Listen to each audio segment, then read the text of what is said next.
And hello everyone, and welcome back to ESA Summer Online. We are raising money for Alzheimer Funding. Links to donate can be found below the stream. We would also like to thank Kaspersky, Twitch, and VSonic for sponsoring this event. Now it's time for the Lines to run, Metal Gear Solid 2 VR missions. So, take it away. Thank you very much. Appreciate it. And welcome everybody. My name is DLimes13 and this is Metal Gear Solid 2. But we're not going to be playing the main game. We're going to be doing some side missions called VR missions. VR missions are included in the Substance and HD versions of the game. Bunch of little side ops. You can do like sneaky missions, weapon missions, bomb disposal stuff. Just a neat little add-on to the later versions of this game. And there's a few different characters that you can run. We're going to be running Snake, dressed in the Tuxedo.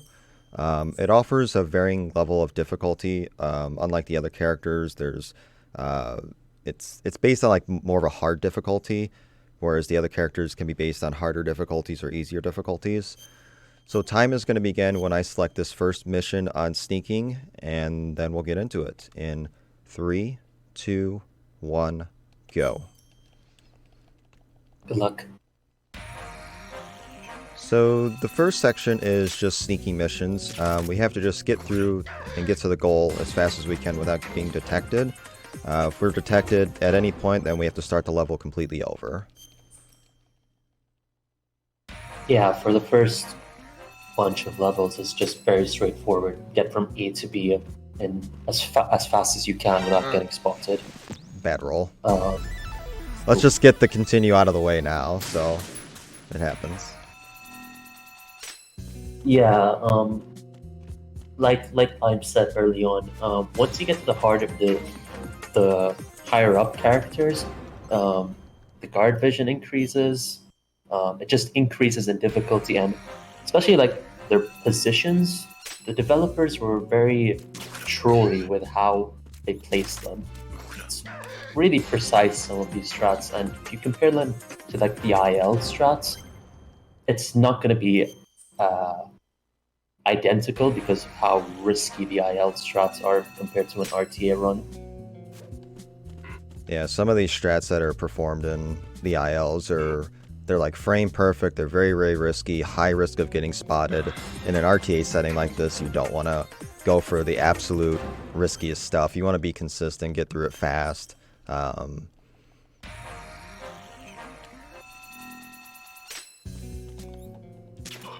And some of the hitboxes can be janky. Like for this level, we would normally just go right to that guard and then just roll into him.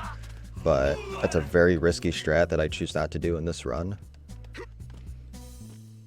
Yep. Some of you might notice that at the end and the start of levels, there's like Japanese text, and even when the guards are talking. For the VR mission segments, you can play on whatever region you want, English or Japanese. It makes no difference when it comes to the RTA run. As long as you're not playing on PAL 50, don't play on those versions. The only difference is an aesthetic thing. At the end of every level, you don't get like the voice acting from Otacon and Colonel and Snake or Raiden or any of the other characters on the Japanese versions, but on the English versions you do. So it's just an aesthetic thing, preference really. Yeah, and the other reason why I like Japanese is circle and X are reversed, so circle is confirm, X is cancel basically, where on the US or PAL versions it's the other way around. Like Platonic said, it's more of a preference thing that I play on Japanese. And when you do a lot of ILs and a lot of attempts like I do, hearing those voice actors over and over and over again can really get annoying. Yeah, especially like when you don't get the score you want and you already have the top 3 scores, and then you could hear sometimes Raiden or the other characters just yell out and just like blame you for not getting a good score. It gets really annoying. Mm-hmm. So with Tuxedo Snake, one thing you're going to see a lot is he has the M9 for a lot of the levels. He's kind of James Bond-esque, if you will, so naturally he's going to have a gun like this, so it'll be very useful in just the regular sneaking missions. We'll need it in Eliminate All and levels like that, but It definitely makes the levels faster and a lot easier having a silenced weapon like this.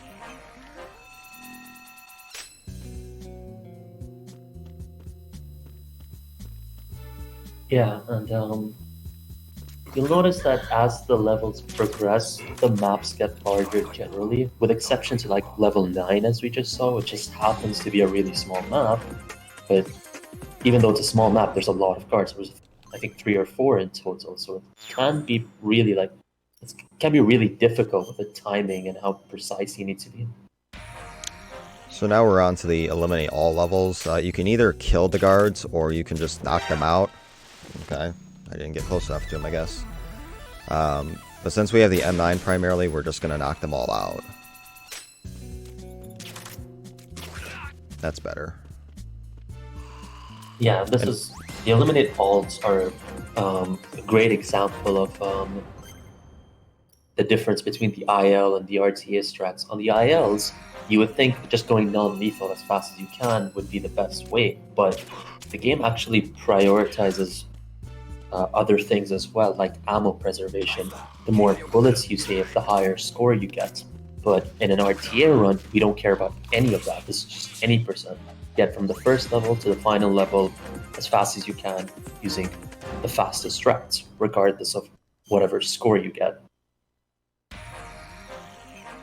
And it's very important that I get either headshots, groin shots, or heart shots, which those are really hard to get, so I'm going to be primarily going for headshots. Otherwise, it takes longer for the guards to get knocked out, and that's obviously just a time waster. And there are cases where... Oh, you go first.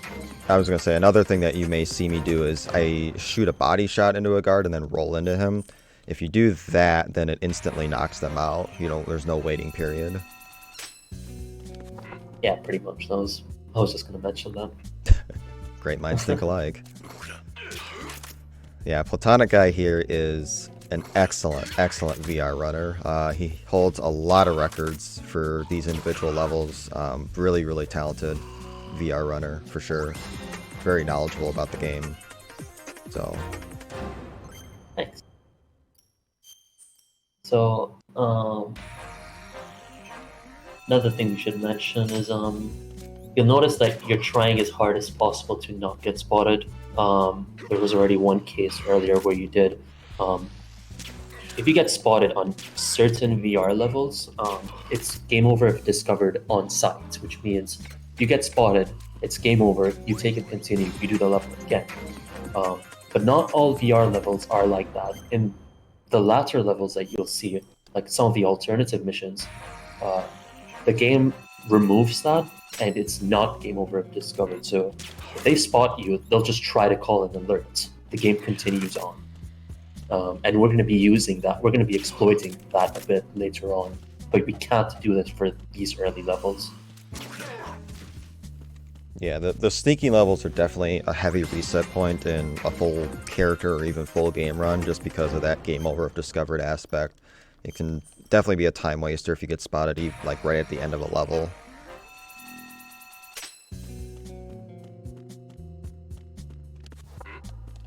So those little black squares in the floor, those actually, that was close. If you step on those black squares, then it reveals footprints, and then you have footprints everywhere, and then the enemy can notice. So that's why I rolled over those black squares. It's like a puddle of ink, almost. Yeah, essentially with this game, and even in MGS1, your character can affect the environment around him. So like footprints, making noises, dropping books around, stuff like that. And that can distract guards. In some cases, we actually use that to our advantage. In other cases, it's a hindrance, and it can actually ruin the strat that you're trying to do. So you have to balance it out and figure out when you want it and when you need to be careful about it.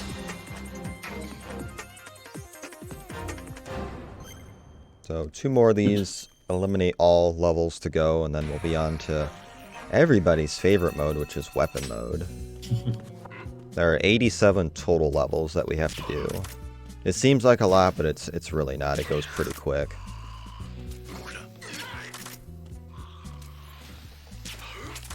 And world record for this category is just shy of 56 minutes. It's a 55:59, so it's a fairly chill, fairly short run.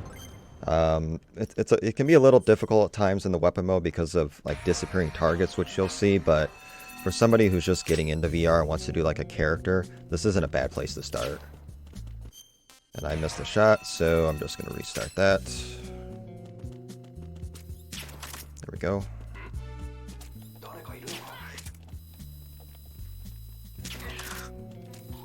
The only problem with the later characters, like Tuxedo Snake, Pliskin, the ammo counts, or the ammo they give you is a little more strict.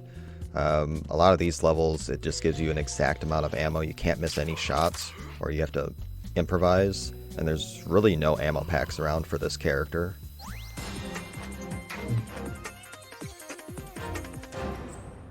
It's kind of nice that you have a restart button for these VR full game runs. Can you imagine if we had it for like the actual full game? Or like a fake death pill like MGS2. Yeah, that would be pretty nice. Yeah. So this is weapon mode. We're just going to be hitting a bunch of targets as fast as we can. The annoyance is they disappear. So you got to be on your toes. You got to know their cycles on when they disappear and just hit them as fast as you can, basically. Good old fashioned it's basically target this practice. game's exactly this game's target practice for all the weapons. Especially if they try to prioritize you hitting the center of the target sometimes. So like handgun, if you hit the center, you get 500 points. But if you hit the sides, I think it's 10 points. Again, for RTA runs, any percent, we don't care about that. Just hit the target and go. Yeah, for most targets, the center's 500, the just outside the center is 50, and then the outermost is 10. And then if you string combos together like this, hit multiple targets in a short period of time, you get bonus points. I forgot to mention, in some cases, we actually want the lower score for this RTA run, because when you get to the score screen at the end, if you beat the default top score, there's a delay until you can hit next stage. But if you get a worse score, there's no delay. You can just hit next stage almost immediately. So ideally, you don't want to get a good score for these RTA runs. I believe the reason for that delay is on the Substance version of the game, they had the Konami clear codes you can enter to their website that no longer exists, and that's what that delay is served for. So that delay also exists in HD Collection, but that clear code site is dead now, so I believe that's why the delay still exists. Just kind of an oversight by Bluepoint. Hey folks, do you think we could have time for a couple donations? Yeah, go right ahead. Alright, we've got a first $25 donation from Miss Chelsea saying, "Good luck on the run, Limes." And then we've also got another $10 donation from JMC saying, "Hi Limes and Playtonic, good luck with the run from everyone in Lime City." So indeed, thank you so much for this donation. It's amazing. And yeah, thank you so much. Thank you. Appreciate it, guys. So we're coming up to our final bit of handgun here. Just a lot of on-the-run targets. These red targets are actually negative points, so if you hit those, you lose 2,000 points. We don't really care in an RTA setting if we hit them or not. We're just looking to get the level done as fast as possible. And we still beat the default first place score by quite a bit, so low expectations from the developers, I guess. So now we're on to Assault Rifle. So with the assault rifles in this game, since this was originally a PS2, I think it was an early PS2 game as well, they tried to take advantage of the pressure-sensitive controls that's on the DualShock 2 and also on the DualShock 3. For the assault rifles, the AK and the M4, what they want you to do is to lightly hold the square button so that you can lift up the gun without shooting, and then when you want to shoot, hold down the square button. It's kind of annoying outside of this specific setting with the assault rifles, we don't really use it in any of the other categories, just because it's unnecessary, it gets in the way, it's a bit finicky.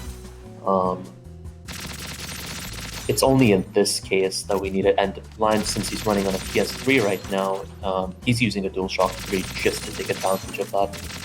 Otherwise, you would just be spraying bullets everywhere if you're reloading before you want to.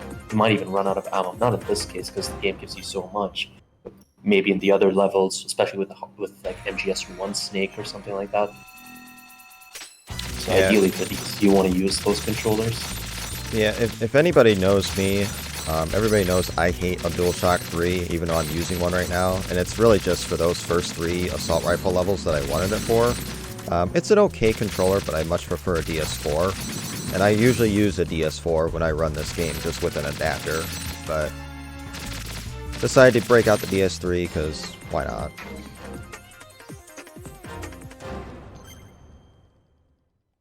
So just one more assault rifle level, and then we'll be on to our next weapon.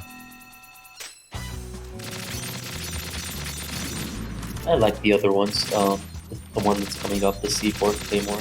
Especially like level 1s and 2. It's like a puzzle for the C4 Claymore levels. And if you haven't noticed already, there are a couple different colors for the targets. The orange ones blow up, so you do want to stay away from those, otherwise you'll get blown up with it. And then the green ones are just regular old targets you can get close to.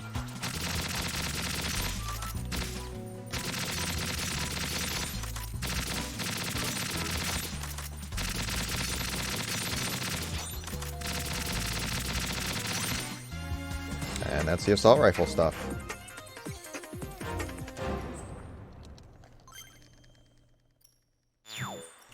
Yeah, so the C4 Claymore ones, you can use either C4 or Claymore. That gives you the option to use both. We'll switch back and forth depending on the level, using either or. Like for this level, one Claymore should take out 2 targets. Voila, just like that. Pretty simple, pretty basic. Level 2, you can use either one in an RTA setting. I'm just going to use the Claymore. I'm going to delay a little bit, and then I should get them all at once, and I did. In the IL, you would actually stand a little farther back and time it to where you blow them all up at once, but it doesn't blow you up. But that's pretty tricky, pretty precise. And then this it's level... one of those cases where it's pixel perfect. I'm going to try a restart there. This level you can get all at once if you do it right. There we go, just like that. That's a little tricky, but that does save quite a bit of time if you're able to pull that off. Nicely done.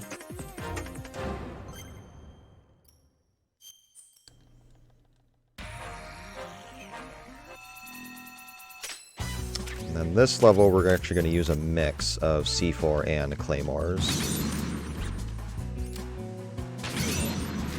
Didn't get far enough away, but that's okay.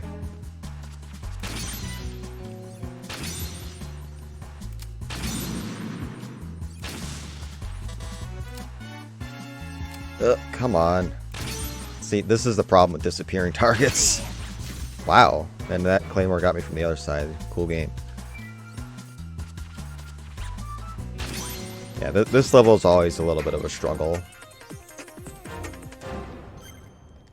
And then level 5. Level 5 I just used C4. These 3 C4s for 12 targets. So this isn't too bad if I can get this correctly. So lay one here. Blow it up.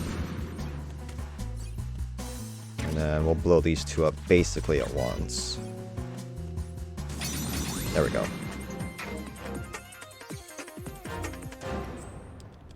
That is the C4 and Claymore levels. Now on to Grenade. Grenade, you can use either hand grenades, which are really, really bad in this game, or you can use the grenade launcher, which we're going to conveniently pick up right here. Makes life way easier. Can't stress enough how bad the grenade, the actual hand grenade, is in MGS2. The blast radius is just so bad. Even in HTC, which increased the blast radius, it's still pretty garbage.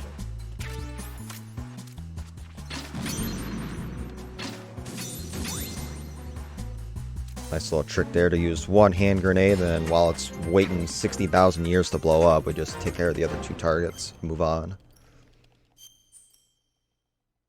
Since we're on hand grenades, originally when VR missions came out on Substance, hand grenades worked. They had a timer.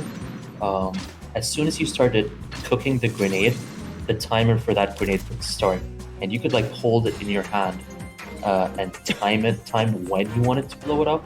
But on HDC, when this got ported by Bluepoint, for some reason it was changed that the timer for the grenade starts after you throw it. There's going to be one level later on where this actually makes a difference in the IL and somewhat in the full game. It's kind of weird why Bluepoint made that decision to change it. I don't know if it was an oversight or something. Thought I got them all, but I guess not. Now this level coming up, level 5, this is a nightmare. You gotta stand on top here and oversee all these targets and then hit them while they move, disappear. Like, this is not a fun level.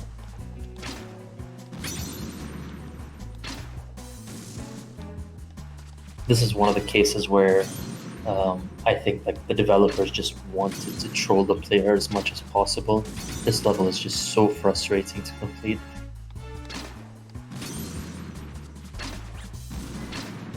Okay, that wasn't bad. I'll take that all day long. Under 30 seconds, that's good. That was really good. Nice work. Thank you. So now we're on to probably my least favorite, which is the sniper rifle, PSG-1. I don't like the weapon, I don't like the targets, I don't like anything about this, so... I'm not a very good sniper.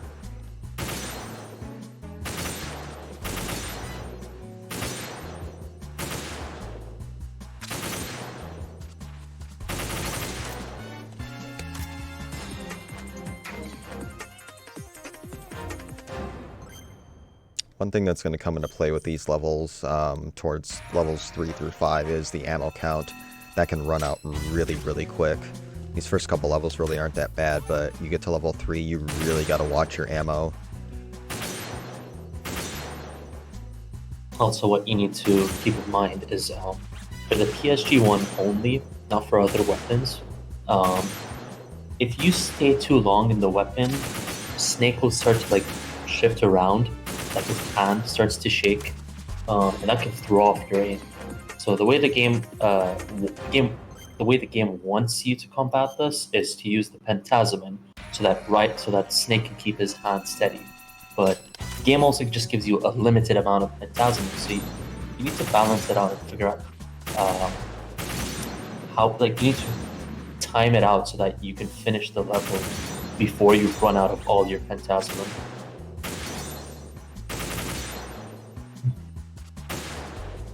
Oh, okay, I got a cable nearby. I didn't know my controller wasn't charged. We'll fix that. Fix that on the fly.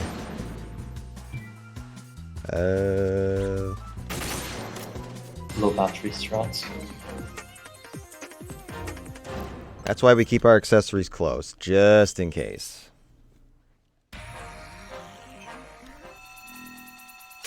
Good thing about the PS3 controller is that as soon as you see that, in my experience, it just lasts for so long, even when it tells you have low battery.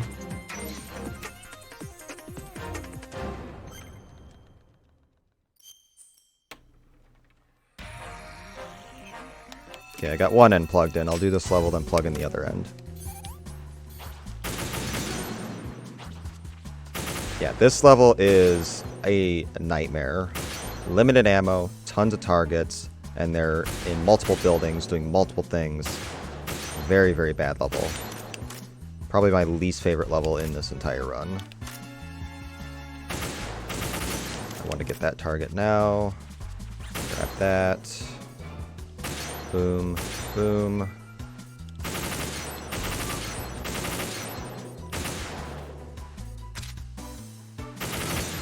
Okay, good.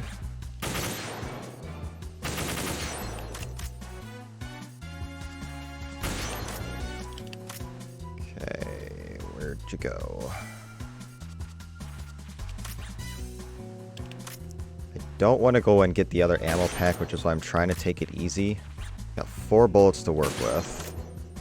Where's the other one? Oh, it's down here. I didn't get that one? I thought I got that one. Alright. Not the best of levels, but I've had way, way worse, that's for sure. Yeah, this level is just a nightmare for all of the characters. Now we're on to the Stinger missiles, which these I find somewhat fun. The targets disappear as well, but they're not too bad. Alright, we are plugged in. We are plugged in and charging, so no controller issues here.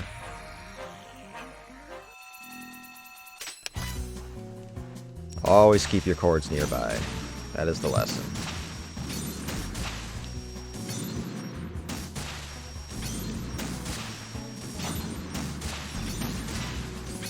That was a good level.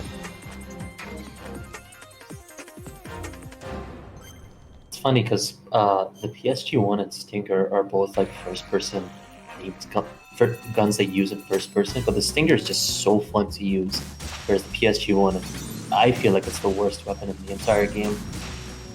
Probably because like the Stinger, you don't actually have to aim; you can shoot, then like roughly aim. Whereas the PSG1, you have to be kind of precise because it's a bullet compared to like an actual missile. Yeah, the Stingers I love, and that's might be why the Metal Gear Ray fight in this game is my favorite fight probably in the series. It's just relaxing using this.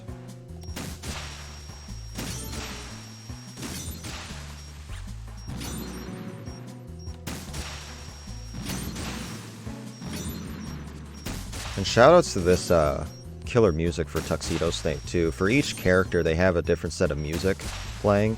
This is pretty cool music, if I do say so.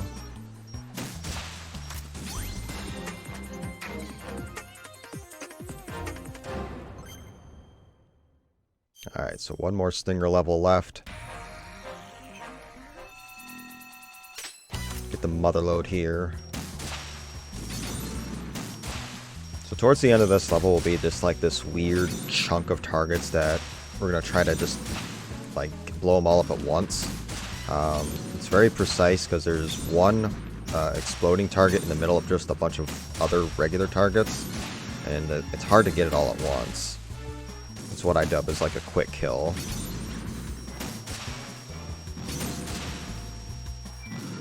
So one target here, a few more targets will appear, and then the mega one will appear.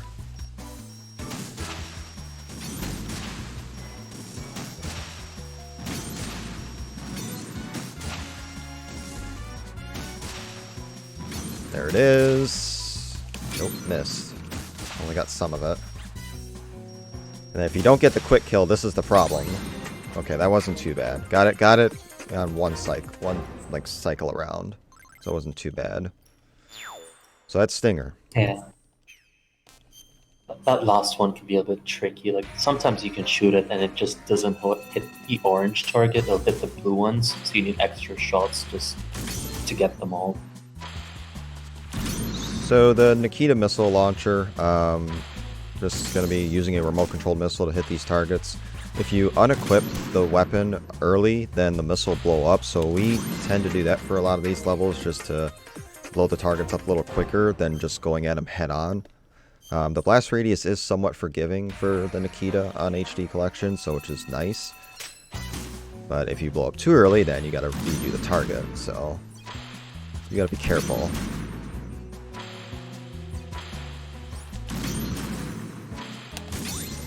Yeah.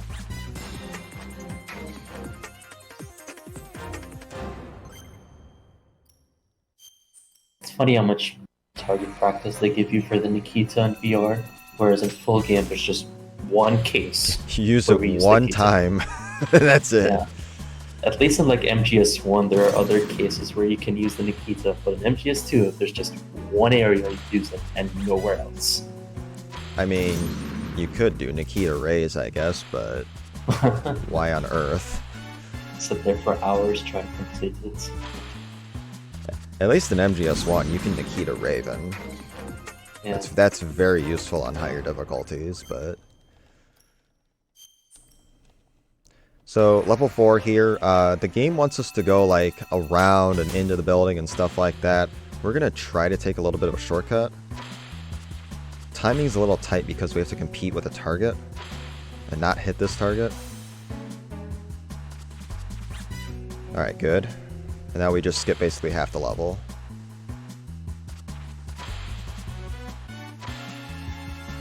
And voila! So yeah, that saves, roughly 15-20 seconds over its intended way. This one, there's no shortcut. This is a long level, you have to travel with a missile, and if you run out of gas, which is a little indicator in the top left, indicating the missile's gas gauge, or you hit something you're not supposed to, you're losing about a minute. So, very, very frustrating level on runs. Ooh, this might not be a good cycle. Okay.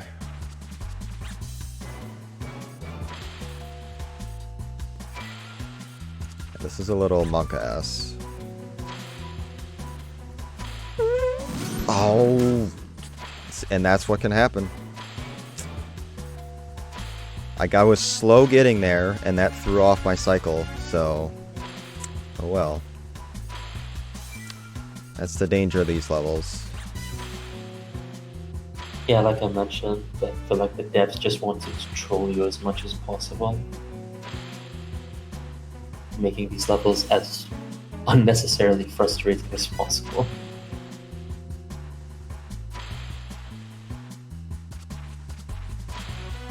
Okay, I'm just gonna take my time with this one. Okay. Alright, we're out. Nice. Could be worse. Could have screwed up twice, then we would have been in trouble. Alright, the last weapon is no weapon. Just gonna use our fists and our feet and our rolls and whiffing rolls. Sorry. Go ahead, yeah, you have something? Yeah, I just wanted to ask, do we have time for a donation? Yeah, absolutely, go right ahead. All right, we've got $10 from MacD saying, "You're incorrect.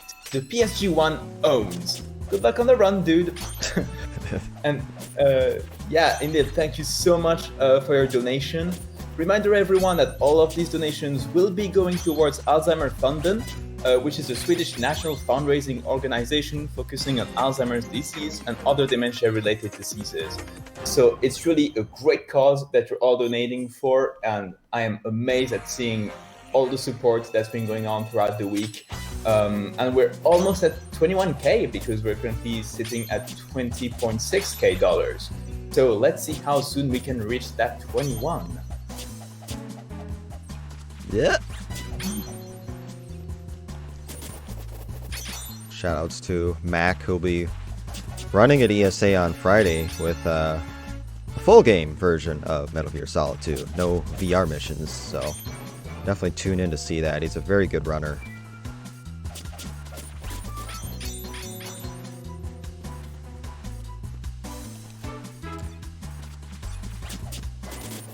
Yeah, these disappearing targets when you don't have a weapon are even more frustrating. A lot of whiff kicks, a lot of whiff punches. It's just the nature of these levels. They're very, very difficult to execute. It's just like the Solidus battle. Like, these levels were meant to be used with a sword, like Solidus, and then when you do Solidus with Snake, you don't have a blade. The game isn't programmed to give Snake a blade. So you have to fight Solidus with your fists, just like these targets. And it can be quite frustrating not having a blade when the game was originally designed for a blade in these areas.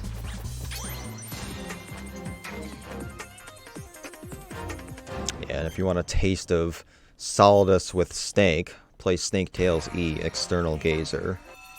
Ironically enough, my favorite Snake Tail.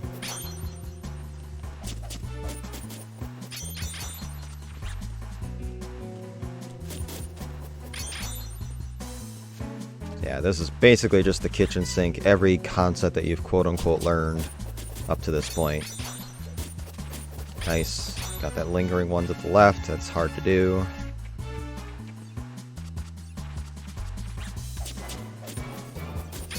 Oh, nice, I got that. I have not gotten that at all week, getting those targets over there like that.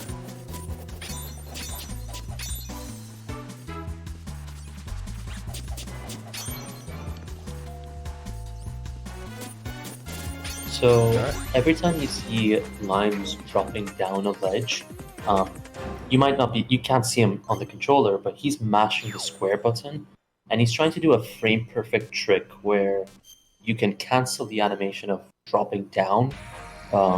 Every time you can pull it off, it saves about 0.8 seconds, but it is a frame perfect trick. It's always worth going for, you might as well, but it's really difficult to pull off.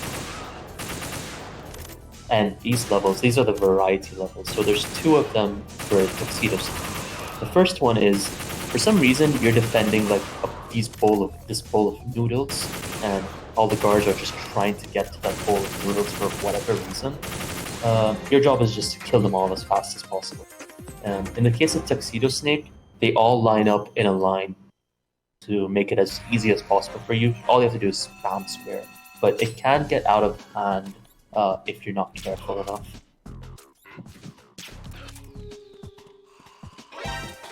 And this variety level, this is supposed to teach you about like the knight mechanics in MGS2.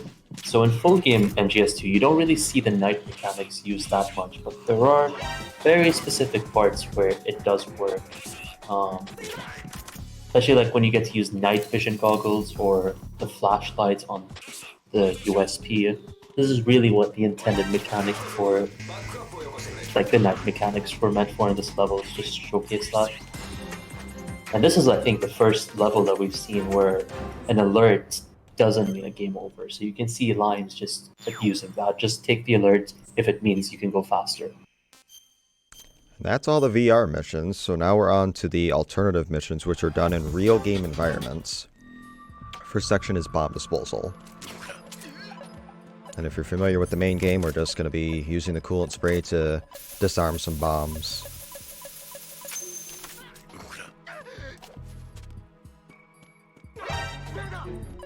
Yep, and for these alternative missions, with exception to Hold Up, we can just take alerts and go. So there you go, there's a case where taking alerts doesn't matter if it helps us. We might as well just for the RTA run. All the bomb disposal levels and all the elimination levels, we can take alerts and we'll pretty much, in some cases, we might go for lethal if it helps us. It doesn't really matter, we can do whatever you want as long as it's the fastest way to go through. And for all these bombs for Tuxedo Snake, we're using sensor B, which means if we get close, if we get close to the bombs, then they'll blow up. So we have to keep our distance.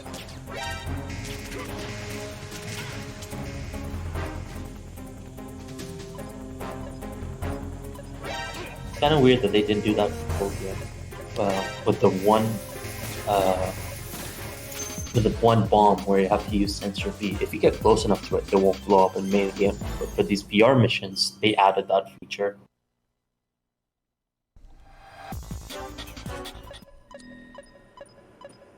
Alright, so we're in Arsenal gear for this one, as Snake, instead of Raiden for once.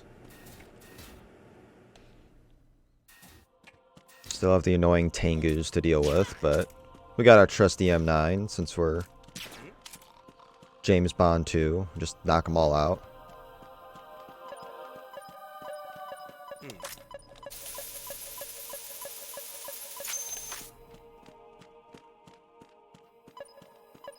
Nice distraction shot there where like you just shoot the wall next to the guard and just have them go there.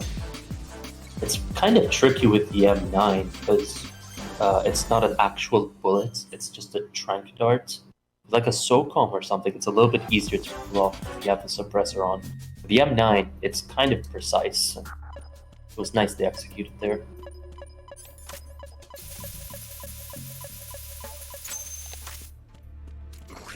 So a little thing I did there at the beginning of the level, if you if you look on the radar, there's like a little gap between the enemy, like the red dot, and the actual field of vision cone.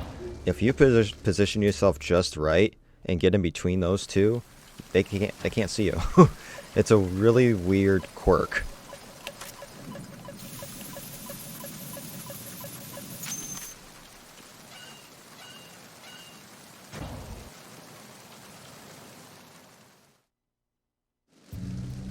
This reminds me of when you did that weird glitch where you get stuck in first-person view and you can move around. I was just thinking of that. Like the camera angle changed for just a millisecond. If anybody saw that, I was scared it was about to happen again for a split second.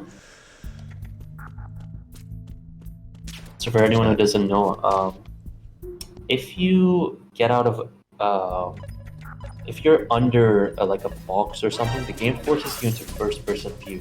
You can still use the coolant, but if you exit that, and equip the coolant at the same time, you get stuck in first-person view while you can still run around. It makes turning really difficult. Guard vision is completely broken. But I'm not sure, but I think you can't even interact with the doors and stuff, so you're pretty much stuck there. Yeah, so you have to take like a restart or something. Yeah. Try to roll out, but oh well. So for the bomb disposal levels, we can do a restart, and it just restarts us in this room. We don't have to restart the entire level. We're going to do this a couple times to take advantage of that. Tank some alerts, and then we just restart the level to clear any alerts.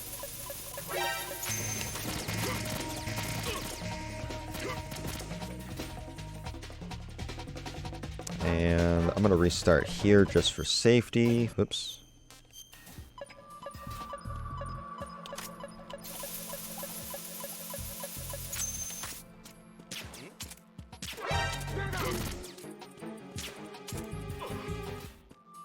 Alright, everybody's favorite bomb here. It's called C4. See? C4.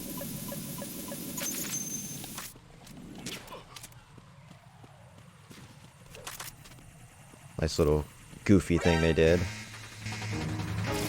Oh, he almost shot me through the wall. I like the last couple practice attempts I did, I was on low health, and that guard shot me through the wall and killed me. That's just hashtag MGS2 things.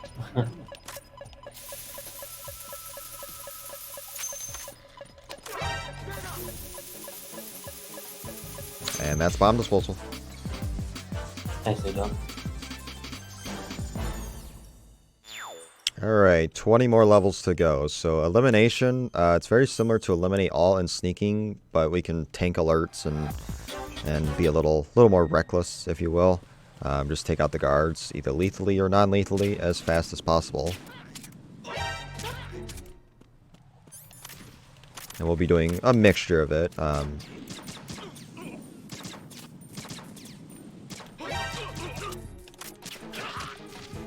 little bit of a potato aim there, but it's alright.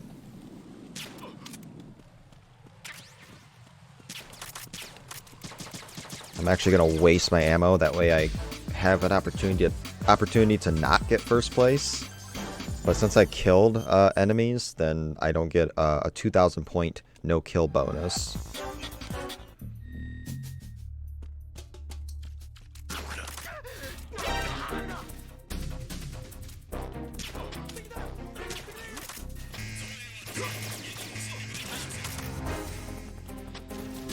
Okay, I didn't think I had got him, that's why I went back in. I'm just gonna kill this last guard. She's hiding over here.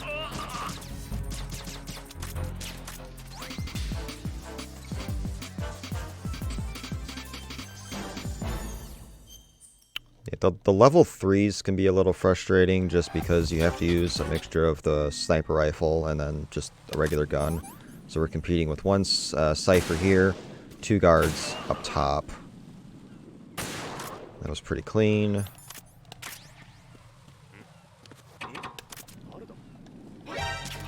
Let that guard spot me intentionally, that way it lures both guards up here.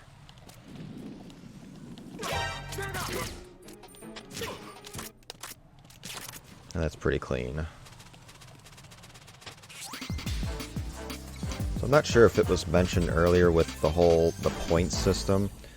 Generally, for most levels, it just calculates your score based on points. So it's about 120 points for every second you have left on the timer. It gives you points based on how many bullets or missiles you have left, and that varies depending on the weapon you have. And then 2 other points that you can earn are a sneaking bonus and a no-kill bonus depending on the level.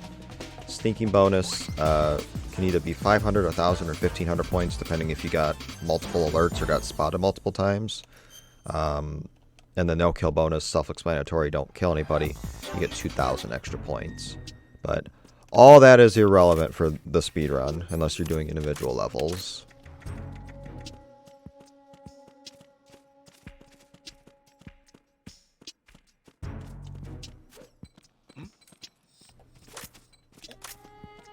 This should get them all. 1.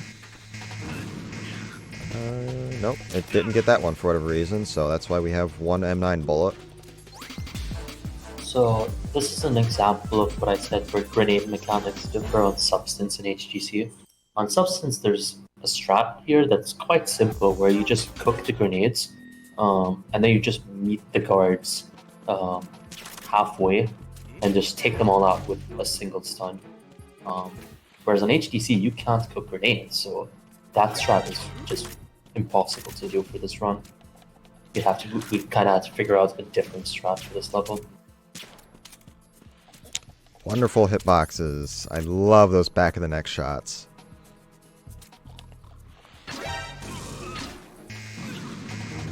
That's alright though. We got our trusty grenade launcher to finish them off.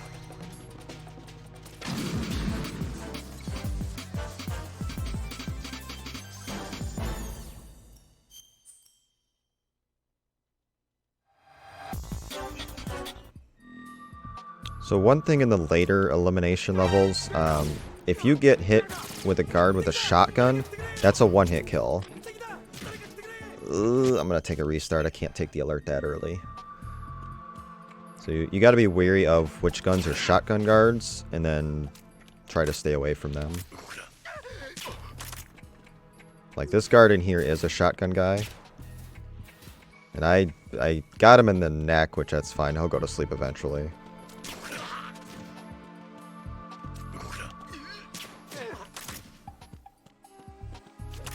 Thankfully, we have the radar, so we can just see what the guard cycles are here, in case you didn't meet the specific guard cycle that you wanted. Just to avoid those shotgun guards, because, like you said, one shot. Ooh. That guard is a shotgun guard, and he nearly got me, so I forgot about him. Yeah. I think I just got lucky with a whiff instead by the guard.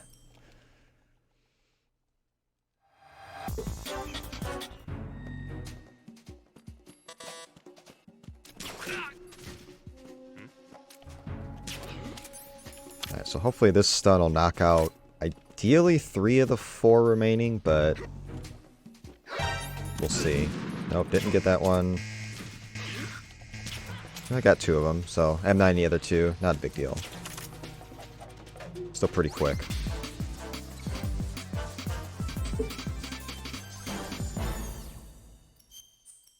It's kind of funny seeing the combination of guards for these alternative missions. That type of guard is only available in full game as an assaulting unit, and only after a specific point in the game, I believe after the aim section.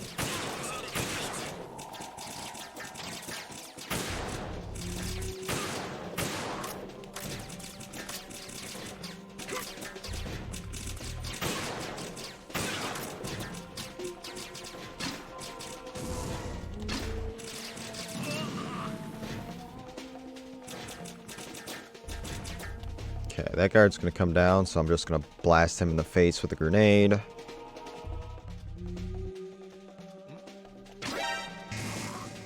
And there we go.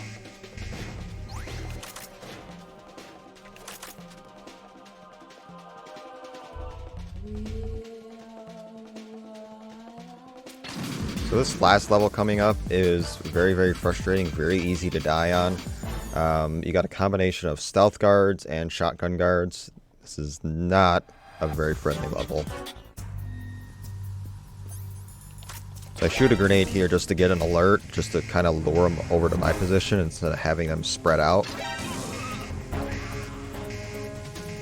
And then he saw me, so I have to go back up. Alright, I'm going to take a restart here since I was off on the cycle just a tad.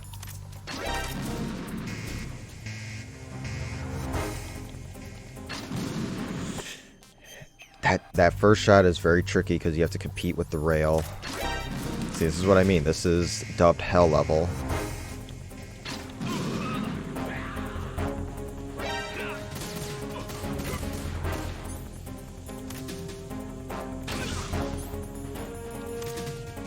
We're just going to wait a few seconds, then chuck the stun grenade. Hopefully this should get 4 guards in one shot. Yep. And I have 3 M9 shots to work with for this last guard, which should be enough unless I Ultra Potato. I got a heart shot, so that works.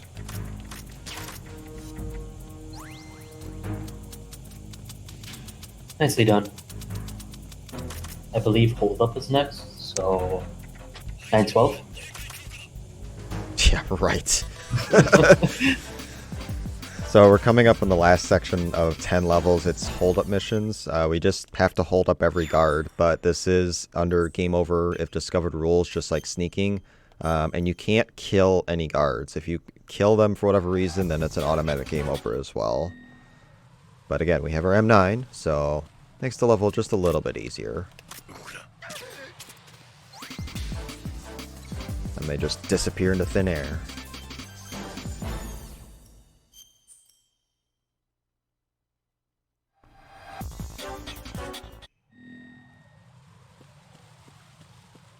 Do we have time for a donation? Sure. All right. We've got $20 from Nestor Flores saying, I donated because Times is a fellow Steeler fan. And well, it also goes to a good cause. And indeed, you're right. Thank you so much for your donation towards Alzheimer Funding. And to everyone else who wants to say, if you want to have some fun with your donations in terms of what you can do with them, you can type in the chat !bids to see which bids and incentives you can put your money towards. And even though we still have a few days left in the marathon and there are a lot of bids you can still put your money towards. So definitely check them out because we have a lot reserved for you all. So once again, thank you for your donation and enjoy ESA. Go Steelers. So this level is pretty tricky as far as timing.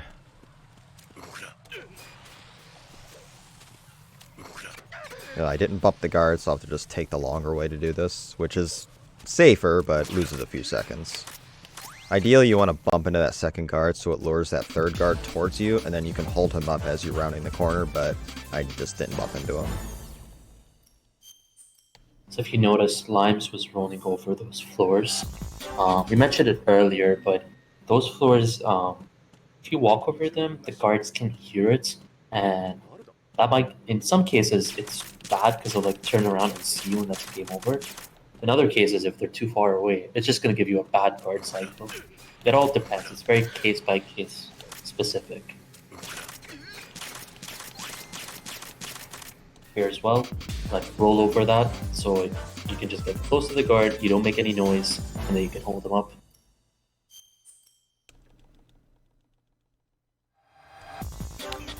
So this level can be a little tricky. We start here by hitting the exclamation point to daze this guard, bumping him so we can hold him up, hold up that guard, hold up this guard, and then we're luring 3 up here all at once. But we're going to spread out our hold-ups.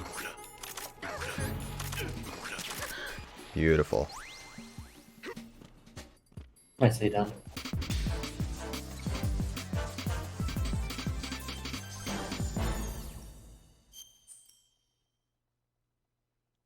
Alright, just 4 more levels to go. So this one's a pretty short level. It's in pretty tight quarters. Just 4 guards to deal with here. Shoot the wall, that way he faces that way. Hold him up. And we'll just wait for this other guard to turn around, and then we'll get him.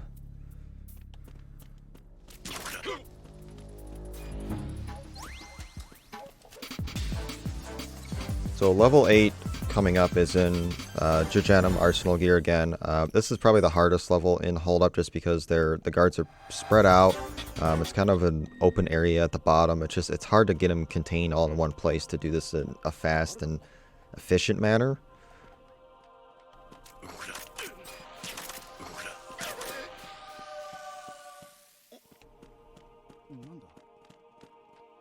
We're going to try to bump into this guard to lure some other guards down here. Nope, didn't get it, so we'll have to manually knock.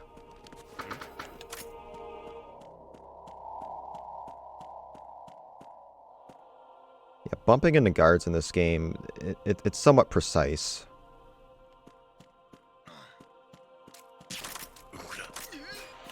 Okay. And then we're going to let these two just see us. Or notice us, rather. Get a 2-for-1 special here. And then I'm just going to lure him down just for safety. Because my cycle at the start of the level was just a little bit slow, and I just want to play it safe and not lose a bunch of time. He's going to come this way. We'll just get him from the other way. Okay, as long as I don't get spotted by the camera, then we're good.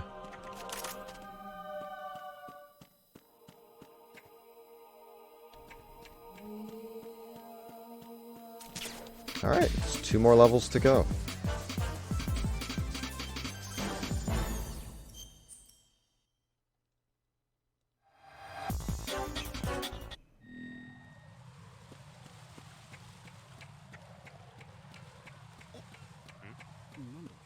Yeah, this level can be tricky as well just because it's in the daytime, so their vision is a little bit better.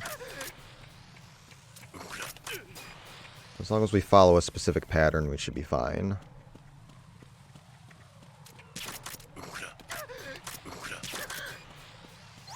Alright, and now we're on to our last level. So the last level Time from is Hold Up. approaching, by the way. Yeah, at the end of this level, when I press X, it will be time, and I'll say that as well. So for Hold Up 10, you don't get a radar, so that's the big challenge, and then you get to deal with some stealth guards as well.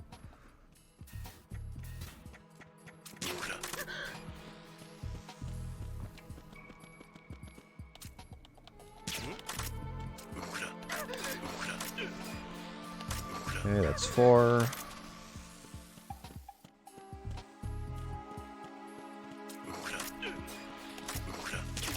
And this guard's a little tricky since I have to do a little distraction shot. Alright, and time is coming up here in a moment. And time. So that is all 87 levels. 100% completion. So pretty decent run. A few mistakes here and there, not too bad, but yeah.